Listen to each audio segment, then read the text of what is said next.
Here are today's top stories. Defense Secretary Delfin Lorenzana clarifies that talking peace with the Abu Sayyaf group is not the same as giving in to ransom demands in exchange for hostages. The House of Deliberations for the proposed 3.76 trillion 2019 national budget are set to begin on Tuesday. The Department of Justice vows to respond to appeals of consumers to file charges against rice smugglers. And Samahang Basketball ng Pilipinas has officially announced that Gilas Pilipinas is not joining the Asian Games in Jakarta, Indonesia. Good day, I'm William Theo. Welcome to the PNA Newsroom.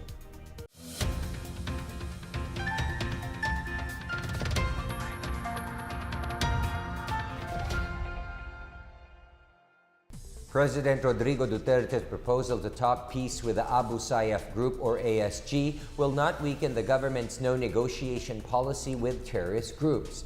This was emphasized by Defense Secretary Delfin Lorenzana, stressing that the policy refers to ransom payments with terrorists. Lorenzana differentiated that peace talks are not the same with paying ransom in exchange for hostages. Lorenzana added the Duterte administration does not facilitate the release of money to recover hostages. The DND chief earlier expressed support for Duterte's plans to talk peace with the ASG terrorists, especially those who have not committed capital offenses. However, Lorenzana clarified that those who have brutally killed civilian and military hostages must be held liable for their atrocities. Duterte has renewed his call to dialogue with ASG on Friday, a day after signing the Bangsamoro Organic Law. The president urged the bandit group to sit down and talk rather than kill each other. The House deliberations for the proposed 2019 national budget will begin as scheduled on Tuesday, July 31, according to House Appropriations Committee Chair Carlo Nograles. More on this from Miguel Hill. As promised under Speaker Gloria Macapagal Arroyo, the per-agency debates on the 3.75 trillion peso national budget for 2019 will start this week. The Davao City representative has confirmed officially receiving Malacanang's proposed National Expenditure Program, or NEP, from Speaker Arroyo's office. Under the proposed 2019 GAA, education will remain a top priority of the Duterte administration, followed by Public Works Department and the Department of Interior and Local Government, Department of National Defense, Department of Social Welfare and Development, Health, Transportation, Agriculture, Judiciary, and the Autonomous Region for Muslim Mindanao. Among the first to be scrutinized by the Nograles panel are the proposed budgets for the Department of Budget and Management, National Economic and Development Authority, or NEDA, Department of Finance, and the Bangko Sentral ng Pilipinas. Nograles stressed that there was no way that Speaker Arroyo would allow the delay of the budget deliberations. The proposed 2019 national budget is cash-based as opposed to traditional multi-year obligations-based budgeting. The DBM has described it as the more efficient budgeting method since it limits incurring obligations and disbursing payments for goods delivered and services rendered, inspected, and accepted within the fiscal year. Nograles said the House of Representatives will exercise its power of the purse on the basis of the exhaustive hearings on the proposed NEP. The Appropriations Committee has the crucial task of looking for sources of funds to finance the implementation of government programs, including those aimed at benefiting provincianos and improving the quality of their lives. Nograles had earlier vowed to champion the cause of countryside residents once talks on the 2019 budget begin. For the PNA Newsroom, I am Miguel Hill. Local vehicle manufacturers have set their sights on replacing the public utility vehicles that will be phased out under government's modernization program. The Department of Trade and Industry says 140,000 units are being targeted to be supplied by local manufacturers under the program. 60,000 units are Class 1 PUVs, or those with 13 seating capacity, and 80,000 are Class 2 and 3 PUVs that have seating capacity of more than 23 persons. The DTI is designing an incentive program to support the local assembly of PUVs in line with the modernization program. DTI Undersecretary Seferino Rodolfo said the Board of Investments aims to provide the manufacturing solution for the program by strengthening the local assemblers. The government will be supporting the local industry but will not restrict the market for imported vehicles to supply the demand for modernization. Providing fiscal incentives to local assemblers will meanwhile help them to build the local value on chain, jobs, and additional taxes for the government. A state think tank is urging the government to promote social enterprises to provide income-generating opportunities for women, marginalized groups, and poor communities. In a research paper, the Philippine Institute for Development Studies, or PIDS, said women have an equal role in steering the country to achieve the goals set by the government's long-term vision to end poverty. Senior research fellow Connie Bayuadan Dakoykoy also urged the government to beef up research on the effects of climate change on men and women.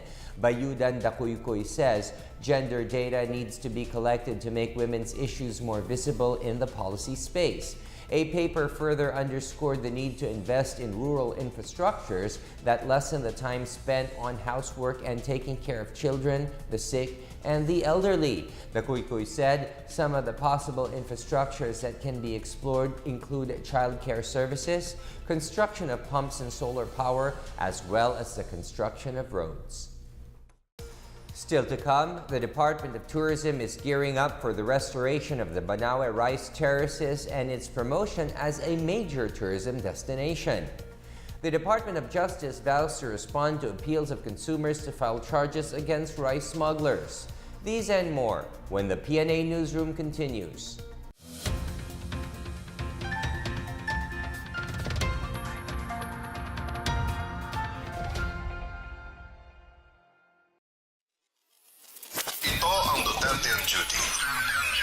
Ulat sa ginagawa ng Presidente. July 23, Lunes. Batasang Pambansa. Sa ikatlong sona ni Pangulong Rodrigo Roa Duterte ay inilahad niya sa taong bayan ang mga nagawa ng kanyang administrasyon sa nakalipas na taon. Inisa-isa rin niya ang mga plano para sa bansa sa susunod na 12 buwan. Ilan sa mga pinunto ng Pangulo ay ang pagpapatuloy ng train law at gyera kontra iligal na droga. The war against illegal drugs is far from over.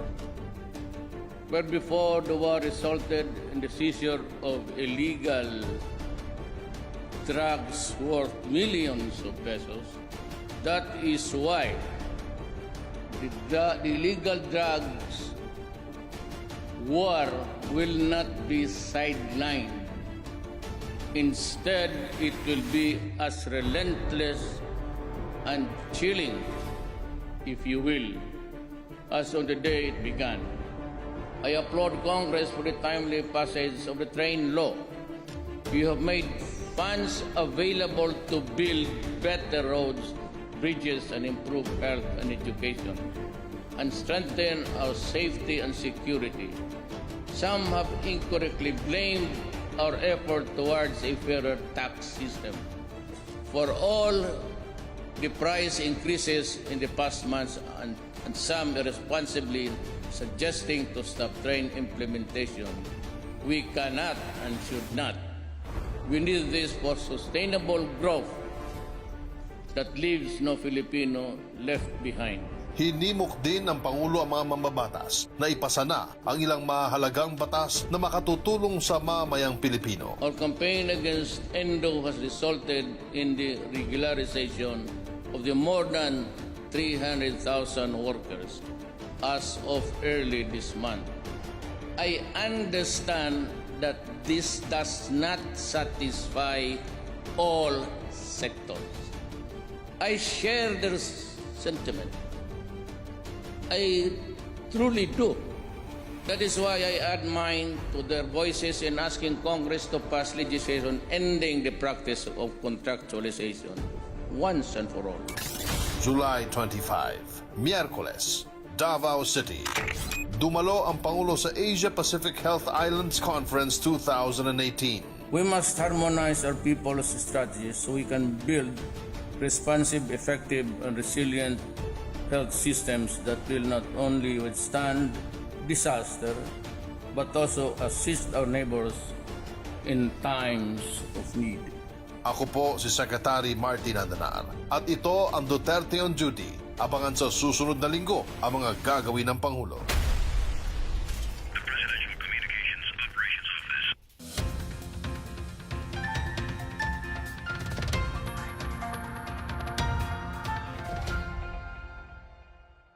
The Department of Tourism, or DOT, is gearing up for the restoration of the Banawe Rice Terraces, along with rebuilding its status as a major tourism destination. Janice Cabe has this story.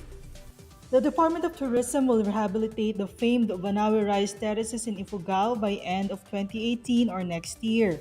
Tourism Infrastructure and Enterprise Zone Authority COO Pocholo Paragas said the Banawe Rice Terraces restoration project will be split into two parts: the rehabilitation of Tieza-operated Banawe Hotel and the stone walling of the rice terraces that deteriorated over time. The Banawe Rice Terraces, one of the country's national cultural treasures, were built by the Ifugaos by hand some 2,000 years ago. Recently, the municipality of Banawe reported that there are more than 500 hectares of the Banawe rice terraces that have been damaged, eroded, or abandoned over time. The private sector has also launched the Banawe International Music Composition Competition, which concluded on Wednesday night after the grand finals at the Cultural Center of the Philippines. The competition, partly a fundraising activity, aims to bring back the grandeur of the rice terraces through music.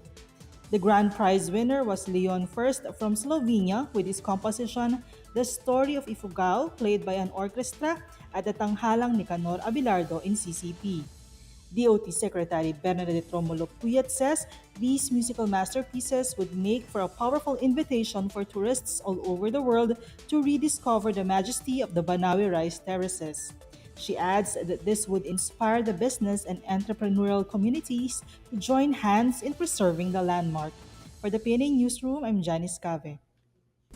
A one-stop shop will soon be opened in Boracay, where establishments can fulfill their requirements so they could operate in time for the island's reopening on October 26. The one-stop shop will house a Department of Environment and Natural Resources, Interior and Local Government, and Tourism.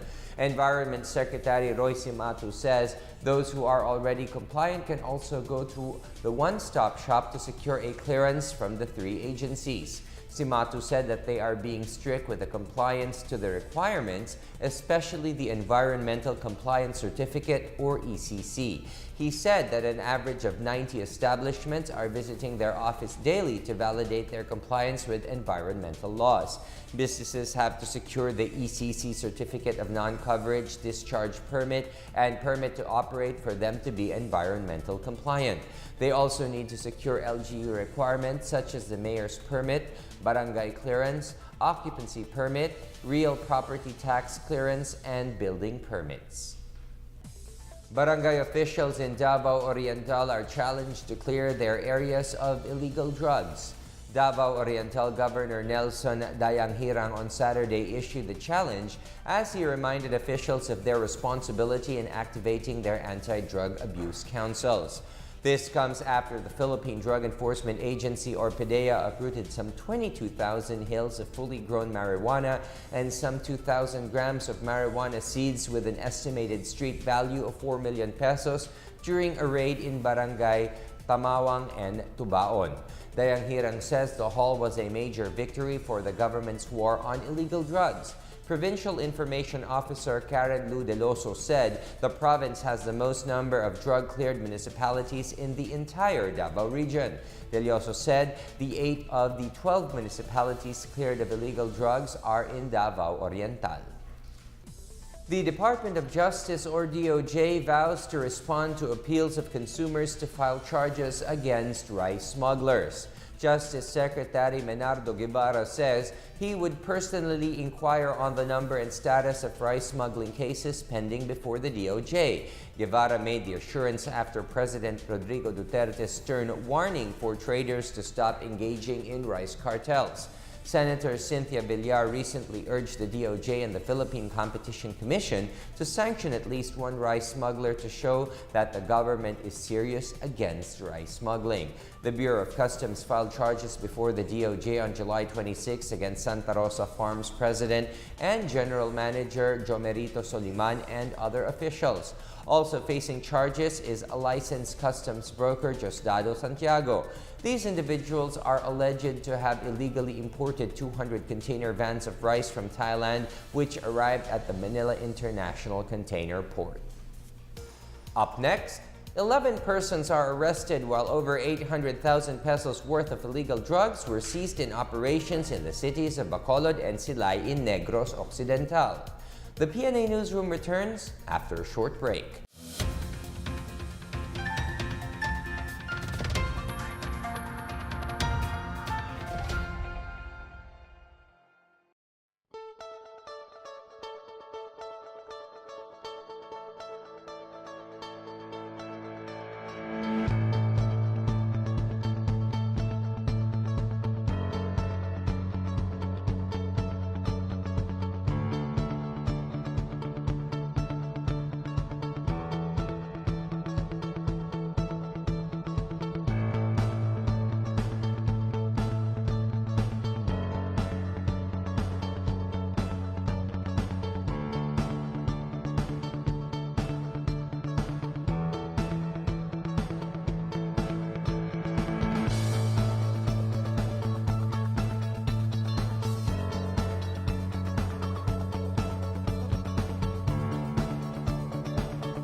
A total of 11 persons were arrested while over 800,000 pesos worth of illegal drugs were seized in operations in the city of Bacolod and Silay in Negros Occidental. In Bacolod, Andresito Palabrica Jr., one of Western Visayas' high-value targets, and his common-law wife were apprehended in a buy-bust operation conducted by the City Drug Enforcement Unit. Seized from the couple were some 25 grams of shabu valued at 300,000 pesos. Meanwhile, anti-drug personnel arrested 5 persons in a buy-bust operation in Bacolod's Abada Escay relocation site in Barangay Vista Alegre. 4 persons were arrested while over 500,000 pesos worth of illegal drugs were seized in a raid in Silay City. Meanwhile, the Philippine Drug Enforcement Agency in the region raided the house of suspected drug personality Sammy Aguirre at Villa Hergon, Barangay Rizal. The raiding team confiscated some 75 grams of suspected shabu along with cash, firearms, cellular phones, 1 computer tablet, and drug paraphernalia. The Samahang Basketball ng Pilipinas has officially announced that Gilas Pilipinas is skipping the Asian Games in Jakarta, Indonesia. In a statement, the SBP explained this is to allow them to regroup and prepare for future tournaments, including the FIBA World Cup qualifiers and the 2023 FIBA World Cup. The SBP also plans to appeal to FIBA disciplinary panel's ban on the Gilas players following the brawl with Australia. SBP President Al Panlilio previously announced that the Gilas lineup will be made mostly of the Elasto Painters key players, with NLEX Road Warriors head coach Yeng Guiao taking charge. Philippine Olympic Committee President Ricky Vargas expressed support for the withdrawal of Gilas in the Asian Games. Meanwhile, basketball legend and Philippine Sports Commissioner Ramon Fernandez expressed bewilderment over the move to withdraw the team. Fernandez, however, admitted Gilas' non-participation in the Asian Games would save the PSC some money and help prepare in fielding medal-winning players in the future. For today's featured story, defending the nation against security threats is a soldier's duty. While many former military leaders have retired their uniforms, they are again engaged in a battle, this time against climate change. More details from Maricor Zapata. Former battle-tested soldiers have formed themselves into a group to wage another kind of warfare, mitigate the effects of climate change through massive tree planting nationwide. The group is composed of BENR Secretary Roy Simatu, BENR Undersecretary Rodolfo Garcia, MWSS Administrator Reynaldo Velasco, and Congressman Leopoldo Batawil. They made their commitment at the annual Million Tree Challenge recognition and pledging day at the MWSS compound in Balara, Quezon City. The four of them are former soldiers, graduates of the Philippine Military Academy, and veterans of the Mindanao War. For the retired generals, they found themselves being recalled to active duty, not as combatants, but serving in various capacities when they were appointed by President Rodrigo Duterte to high government posts. Velasco initiated the project, which he dubbed the annual Million Tree Challenge, or simply AMTC. This is to encourage both government and private sectors to plant 1 million trees a year for 5 years from 2017 to 2022 to mitigate the effects of environment degradation as a consequence of climate change. Velasco said the project began in response to President Duterte's call for sustainable watershed protection, which the latter reiterated during his recent State of the Nation address. The AMTC project started last year with the goal of planting trees in 6 critical watershed areas: La Mesa, Umiray, Angat, Ipo, Marikina, and Laguna Lake in Luzon. During the first year of operation, the goal of 1 million was surpassed when over 1.2 million trees were planted in various target areas. Velasco called on various agencies to continue reforesting mountains in the countryside to protect the watersheds for potable water, prevent flooding, and mitigate other natural disasters in an era of climate change. For the PNA Newsroom, I'm Maricor Zapata. Let's now check out the weather forecast for Metro Manila and the rest of the country.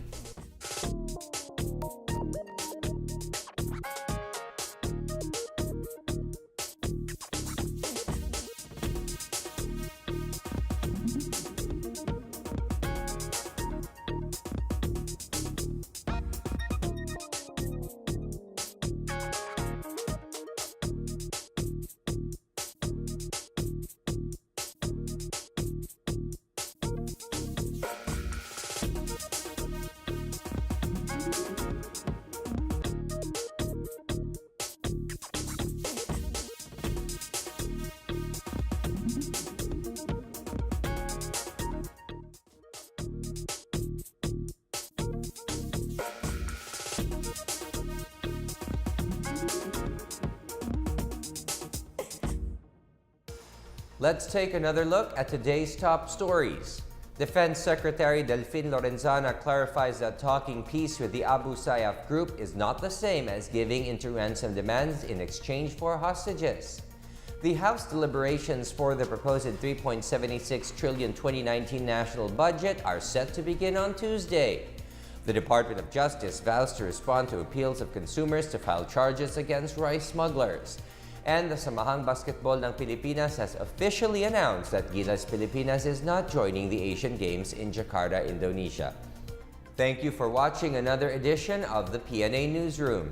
To check out these and other stories, visit the PNA website or follow the Philippine News Agency on Facebook and Twitter. For more stories about the government and how it serves the Filipinos, look for these hashtags in all of our social media platforms and websites. And that's your daily dose of the latest news and information that you need to know. From the PNA Newsroom, I am William Theo. Good day.